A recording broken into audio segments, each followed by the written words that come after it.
देखो, अब क्वेश्चन में बोल रहा है हमारे पास P B C D is a sector. हमारे पास P B C D is a sector. ध्यान से सुनना। उस सेक्टर के अंदर एक छोटा सा सर्कल है। देखने में तो बहुत बड़ा लग रहा है, लेकिन सेक्टर के अंदर सर्कल हम छोटा सर्कल कंसिडर करते हैं।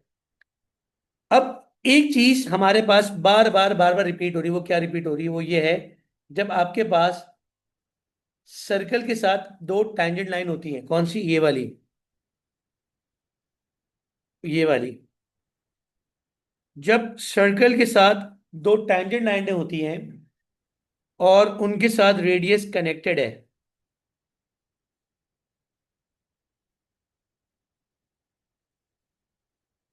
तो ये तो 90 डिग्री होता है। मैंने पहली क्लास में याद है बताया था, अगर मैं पूरे शेप को कंबाइन कर देता हूं, ये पूरा शेप इज अ काइट। समझ में आया? अगर मैं पूरे शेप को वन कंसिडर कर रहा हूं, then the shape is called a kite.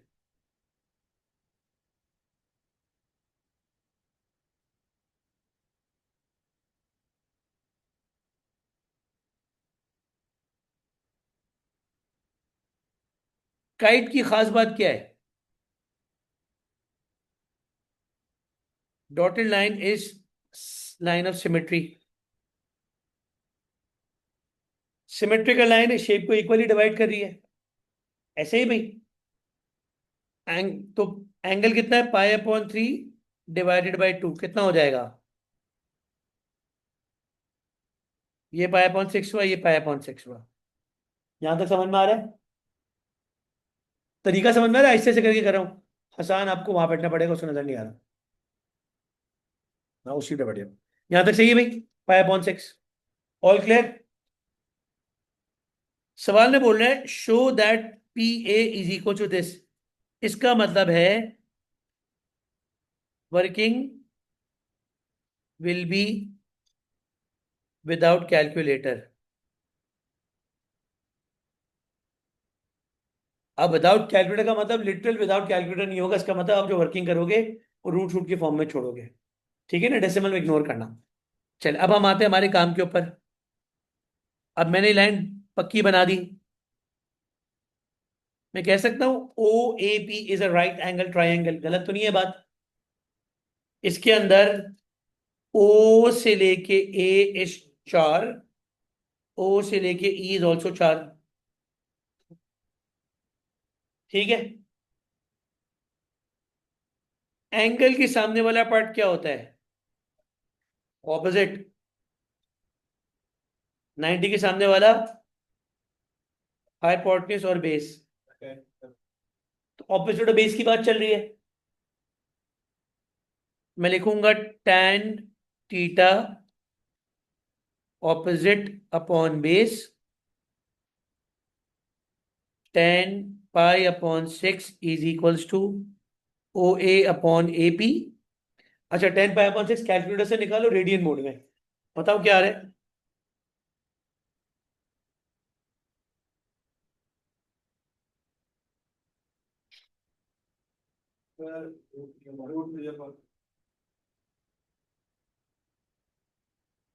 पक्की बात है?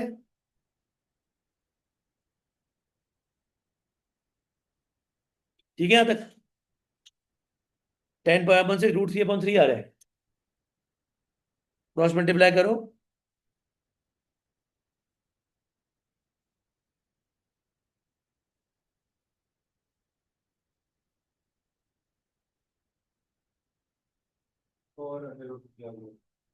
ठीक है यहां तक? अब प्रॉब्लम है, हम स्टक हो गए। हम कहते स्टक हो गए क्योंकि हमारे पास तो डेसिमल आ रहा है यहाँ पे अगर सॉल्व करने बैठेंगे। अब ये वाला जो कॉन्सेप्ट है ये एडमैथ वाला कॉन्सेप्ट है, लेकिन ये एडमैथ में भी आता है, ये एएस में भी आता है, ये ए टू में भी आता है। यहाँ पर एएस में क्यों आता है? आप लोग सब 2025 ओ लेवल मैथ का पेपर दे के आए हो। वहां पर आपने पढ़ा था द वर्ड रैशनलाइजेशन। मुझसे पढ़ा था, कहीं और से पढ़ा था? आपके सिलेबस में है ना? अगर आपके सिलेबस में ओ लेवल्स में था, इसका मतलब एएस में भी है। एडमैथ का तो पूरा बकायदा टॉपिक है रैशनलाइजेशन, वो तो समझ में आता है। ए लेवल मैथ में अगर ये आ रहा है तो क्यों आ रहा है? एग्जामिनर अज्यूम कर रहा है बच्चे को ओ लेवल्स की नॉलेज है। और ओ लेवल्स की नॉलेज क्या है? जब आपके पास डिनोमिनेटर में रूट आता है, इसका मतलब रैशनलाइजेशन इज मैंडेटरी। याद आया? ये सब तुम लोग ओ लेवल पे पढ़ के आए हो 2025 में। ठीक है। एड मैथ पे समझाने की जरूरत नहीं, बिकॉज एड मैथ का तो चैप्टर है। फॉर एएस सिलेबस में नहीं है लिखा हुआ, लेकिन आएगा। क्यों आएगा? आप ओ लेवल से पढ़ के आ चुके हो। क्या पढ़ के आए हो? जब डिनोमिनेटर में अंडर रूट आता है तो रैशनलाइजेशन इज मैंडेटरी, उसी से मल्टीप्लाई डिवाइड होगा। कैसे होगा?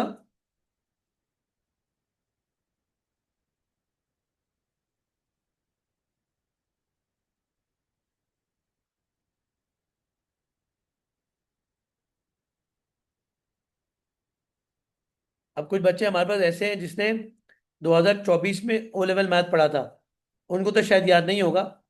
ये उनके लिए पहली दफा है, तो उनको ही सीखना जरूरी है। ये कॉन्सेप्ट मैंने कौन से किया? ये कॉन्सेप्ट ऑफ रैशनलाइजेशन है। जिनको नहीं आता है रैशनलाइजेशन मुझे बता दो, मैं आपको एक वीडियो शेयर कर दूंगा, मैंने पूरा डिटेल में कराया है वो। ठीक है, लेकिन ये चीज आनी चाहिए, क्योंकि 2025 में सिलेबस में है।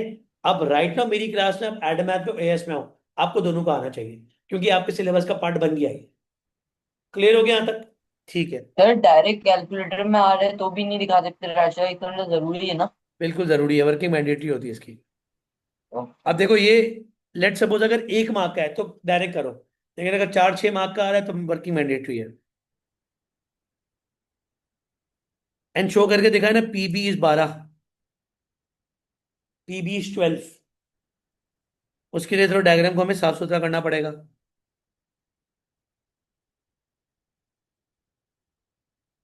अब पीबी निकालना है मुझे।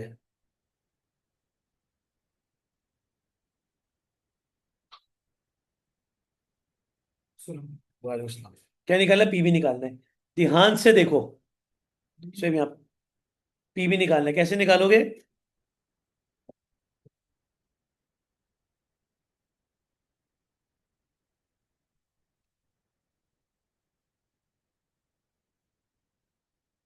लाइन नजर आ रही है?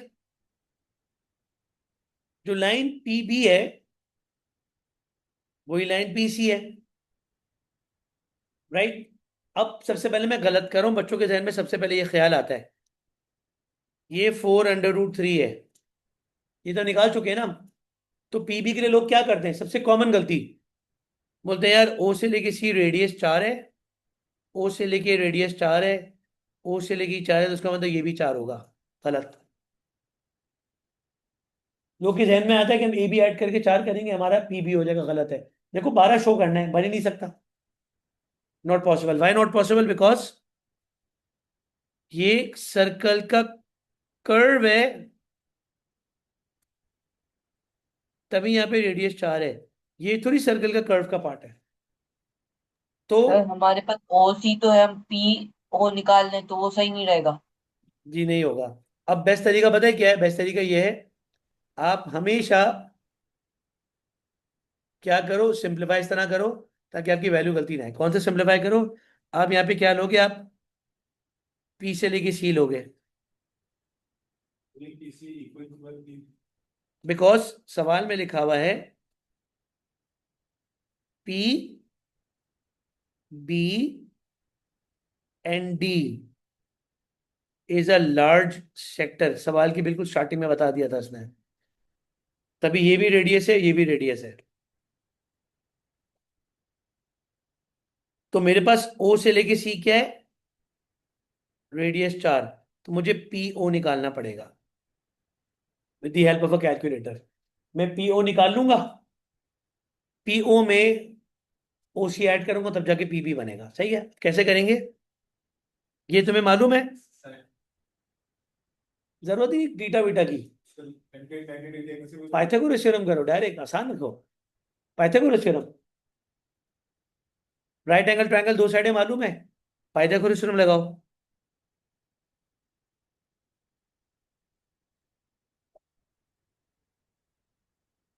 हाइपोटेनस कितना है? ओपी है 4√3 का स्क्वायर प्लस 4 का स्क्वायर।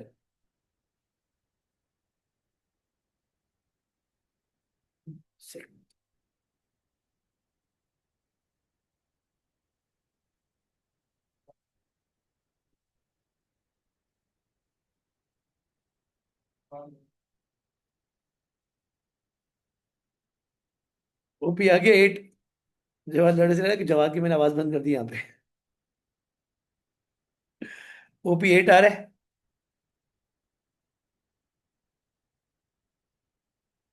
तो हम कह सकते हैं पी से लेके सी।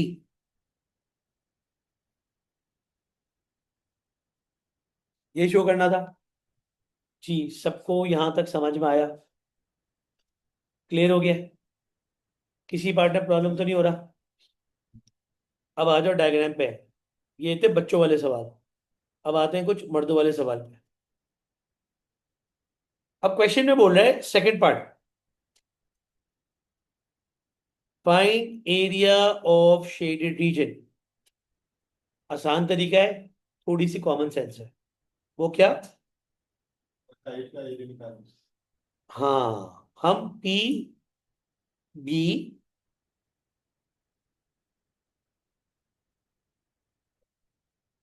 इस पर्पल वाले सेक्टर का एरिया निकालेंगे। पर्पल सेक्टर का एंगल कितना है? पर्पल सेक्टर का रेडियस कितना है? अभी भी निकाला है। तो मैं क्या लिख रहा हूं, पी बी डी का sector, area of sector P B D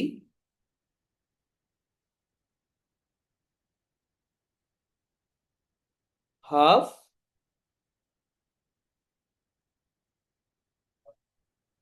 R square theta.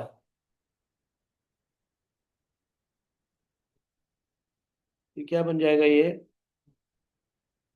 144 divided to 72 upon 24 पे।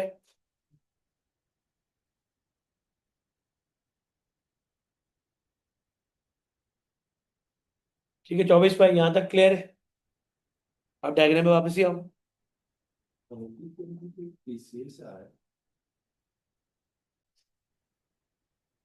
अब अगले पार्ट में हमें एरिया ऑफ शेडेड निकालना था।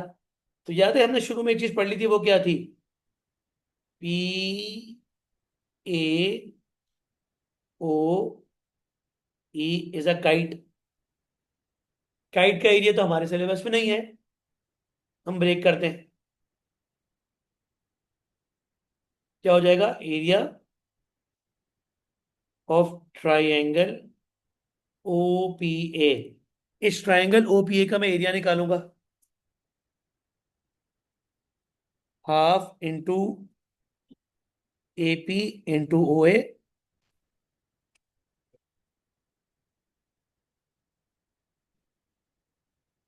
समझ में आई चीजें? नीचे कर लेते हैं।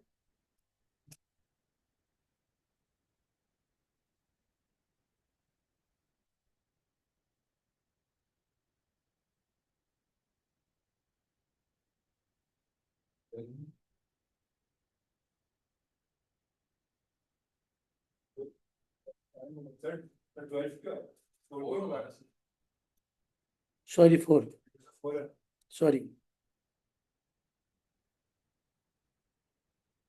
ठीक है, मल्टीप्लाई बाय 2, तो एरिया ऑफ अनशेडेड काइट आ जाएगी।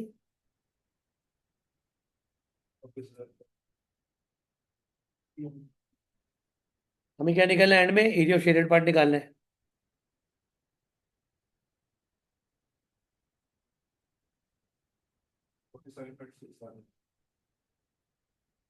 मैंने इस फॉर्म में छोड़ दिया, लेकिन आप कर सकते हो ना।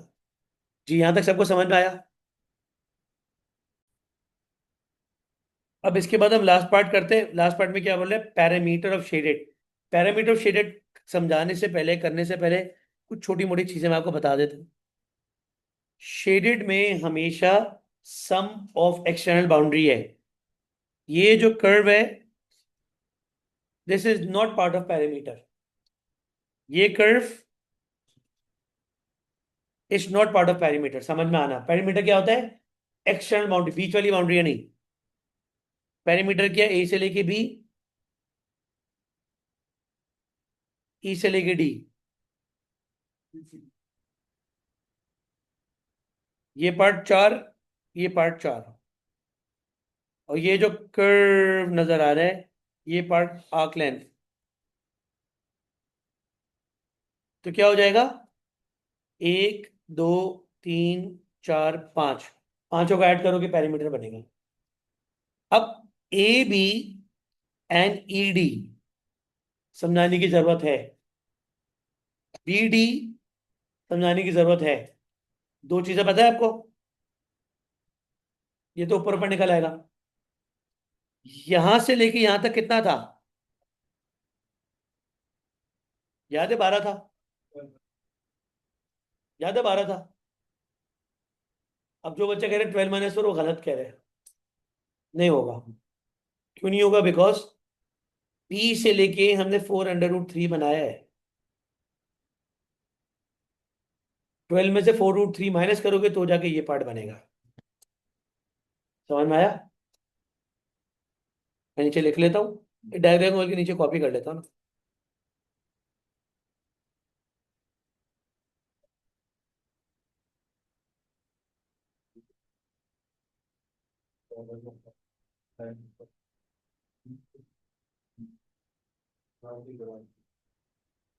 पैरामीटर निकालना है।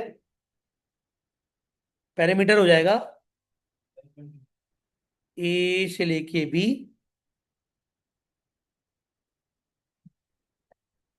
प्लस बी से लेके डी प्लस प्लस ई से लेके डी प्लस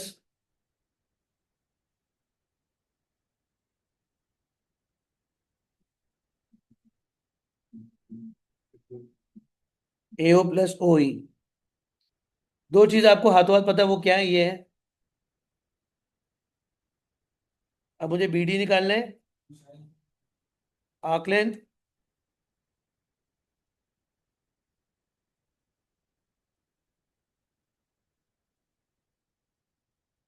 फोर पाई हो जाएगा।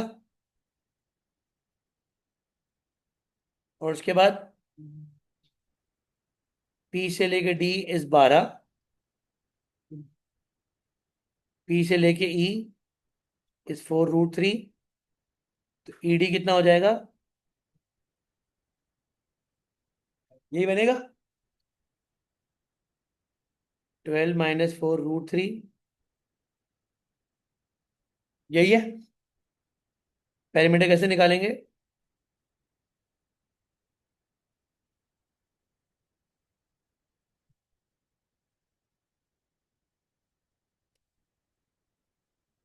ठीक है, तो पैरामीटर बन रहा है 12 +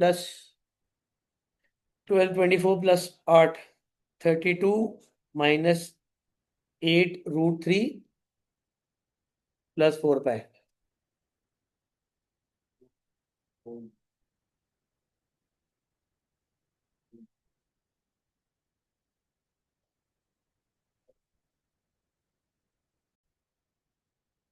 देखो भाई, क्वेश्चन में बोल रहा है कि आपके पास जो आर्क लेंथ डीसी है दैट इज 3.75।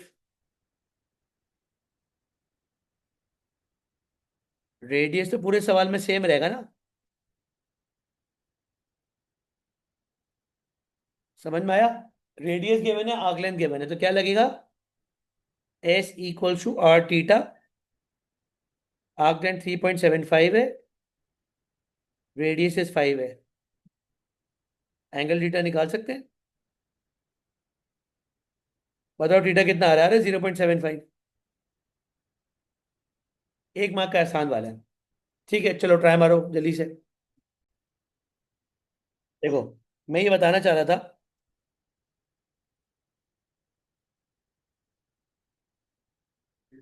आपके पास यहां से लेके यहां तक 3.75 पहले से मालूम है, ठीक है? उसके साथ साथ ए O D C O B ये 0.5 है। अब मैं क्या कर रहा हूं? मैं कर रहा हूं S equals to R theta. S का मतलब है ए से लेके बी, ये पूरी वाली आर्क लेंथ रेडियस 5 है, एंगल कितना है, एंगल क्या है, थीटा हो जाएगा 0.5 प्लस 0.5 प्लस 0.75, तो ये बन जाएगा 1.75। इसका मुझे प्लीज कोई बच्चा आंसर बताए क्या आ रहा है। 8.75, यहां तक सही है। अब 8.75 में से मैं 3.75 माइनस करूंगा तो क्या आ जाएगा, 5 आ जाएगा। हम कह सकते हैं ये वाला पार्ट और ये वाला पार्ट 2.25 मतलब 5, यहां तक सही है, किसी को पूछना तो नहीं है, ऑल क्लियर। चलो अब मैं इसको मिटा रहा हूं। अब मैं आ जाता हूं किसके ऊपर, इसके ऊपर। जब ये वाला एंगल वॉज 3 पॉइंट कितना था, 0.75, ध्यान से देखना, दो साइडें मालूम है,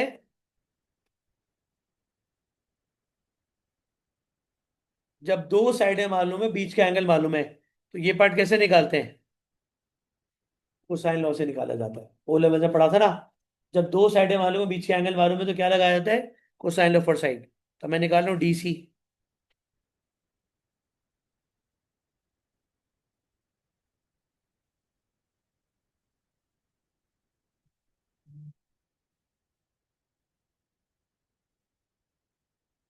कॉस 0.75। ये मुझे डायरेक्ट बता दो आंसर क्या है डीसी का, वर्किंग दिखाने की जरूरत नहीं, डायरेक्ट बता दो आंसर क्या है पूरा कैलकुलेटर में करके। कर लोगे, मैं करूँ।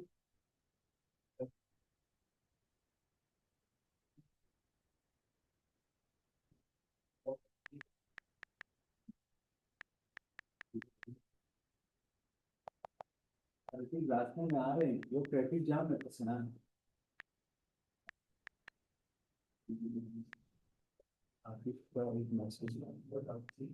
3.66, रिकॉर्डिंग हो रही है, एक मिनट। यहां तक सही, 3.66 चेक करो, यही है ना कैलकुलेटर में, क्लियर है। अच्छा अभी खत्म नहीं हुआ है, सेम चीज मैं यहां पे रिपीट करूंगा, किस तरह। अब मुझे ए बी निकालना है, रेडियस 5 है, एंगल कितना है,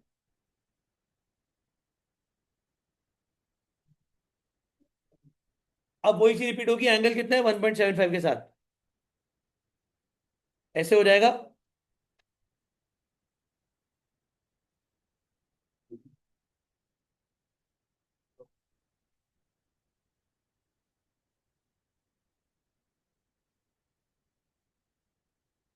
ठीक है भाई, कर रहा हूं उसको सॉल्व। सबको निकालने का 7.66 आ रहा है, सबको यहां तक समझ में आया, क्लियर हो गया यहां तक। दूसरा क्वेश्चन किसके लिए, ऊपर वाला भी तो बन रहा है सेम तरीका, सही है। तो मेरे पास बना, आर्क लेंथ बन रही है मेरे पास कितनी,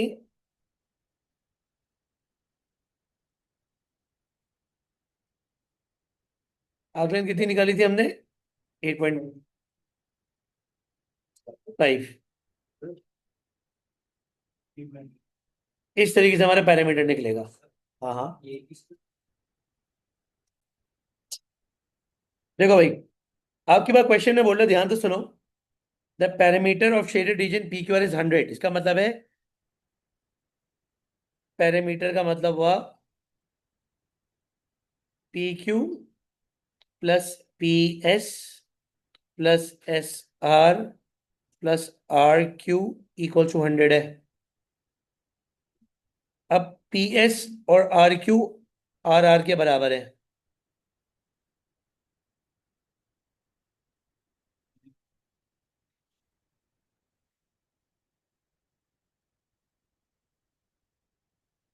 राइट। अब पी क्यू निकालना है, पी क्यू क्या होगा,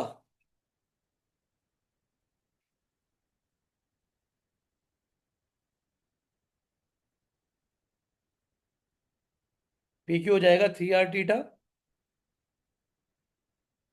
और एस आर हो जाएगा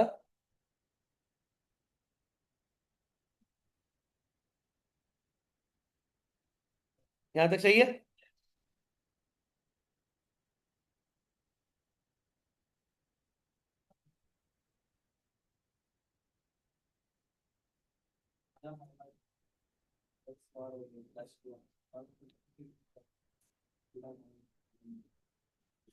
sorry find it in terms of R आगे पीछे कर दिया।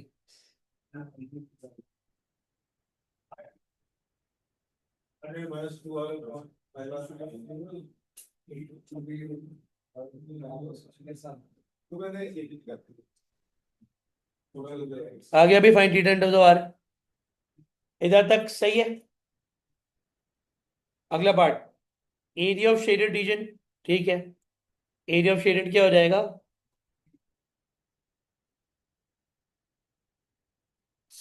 सेक्टर ओ पी क्यू बड़ा वाला sector minus O S R, बड़े सेक्टर से छोटे सेक्टर होगा, सेक्टर ओ पी क्यू क्या हो जाएगा,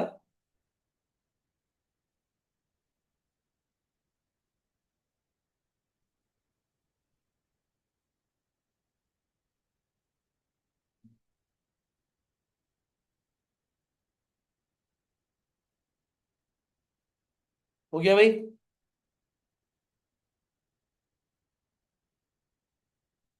इसके बाद sector O S R half R square theta.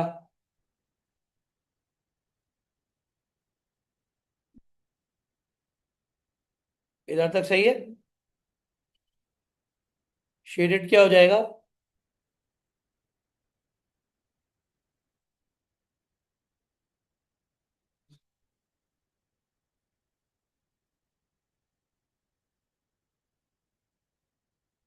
Shaded part आ गया। अब क्वेश्चन में जरा देखो, थोड़ा चेंज है। Area is 50 R minus R square, change किया है, थीटा नहीं है। अब ऊपर वाला थीटा सब्स्टिट्यूट हो जाएगा।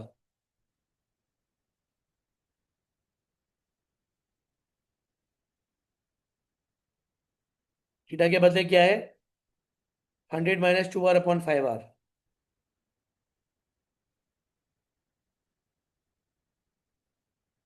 5 से 5 कैंसिल, आर से are cancel,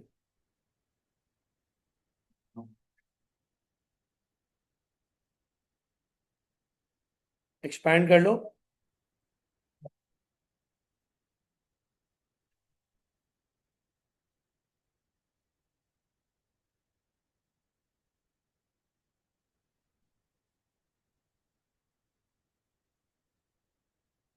area of shaded क्या बन रहा है,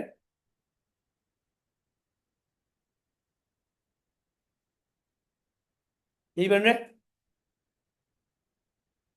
जी भाई, यही बनना चाह रहा है। सबको यहां तक समझ में आया? तो आज का हमारा काम हो गया खत्म।